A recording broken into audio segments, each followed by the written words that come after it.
ابراہیم التیمی کہتے ہیں ایک دن عمر بن خطاب رضی اللہ تعالیٰ عنہ تنہا تھے، اکیلے تھے، تو سوچ میں پڑ گئے، کسی کو بھیج کے کہا کہ ابن عباس کو بلاؤ۔ جب وہ آئے تو کہا کہ یہ امت کیسی اختلاف میں پڑے گی جبکہ اس کی کتاب ایک ہے، اس کا نبی ایک ہے اور اس کا قبلہ ایک ہے۔ کہا کہ اے امیر المؤمنین، ہمارے درمیان قرآن نازل ہوا، ہم نے اس کو پڑھا اور ہم نے اس کو جانا کہ وہ کس معاملے میں نازل ہوا ہے، کون سی آیت کس چیز کے بارے میں اتری، ہم کو معلوم ہے، اور ہمارے سامنے قرآن نازل ہوا ہے تو اس کا شان نزول اور اس کا مقام ہم جانتے ہیں کہ کون سی آیت کہاں رکھی جائے گی۔ لیکن ہمارے بعد کچھ لوگ آئیں گے، وہ قرآن پڑھیں گے لیکن انہیں معلوم نہیں ہوگا کہ کون سی آیت کس مسئلے میں نازل ہوئی ہے۔ اب ہوگا یہ کہ جب وہ جانتے نہیں ہوں گے کہ کون سی آیت کس معاملے میں ہے، ہر ایک کی اپنی ایک رائے ہو، جب ہر ایک کی رائے الگ الگ ہوگی تو آپس میں ان میں اختلاف ہوگا، اور جب آپس میں ان میں اختلاف ہوگا تو آپس میں وہ لڑ پڑیں گے، لڑائی جھگڑے تک اختلافات پہنچ جائیں گے۔ اختلاف ہوگا کیوں؟ اس لیے کہ انہیں نہیں معلوم ہوگا کہ کون سی آیت کس مسئلے میں ہے، لیکن یہ کس کو معلوم تھا؟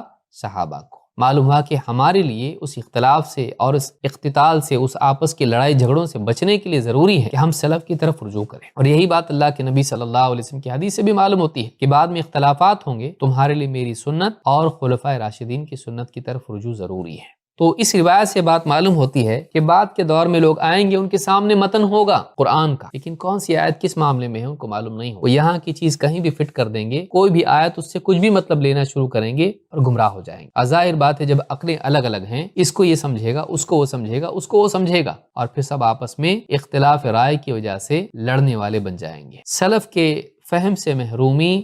ہلاکت کا سبب ہے۔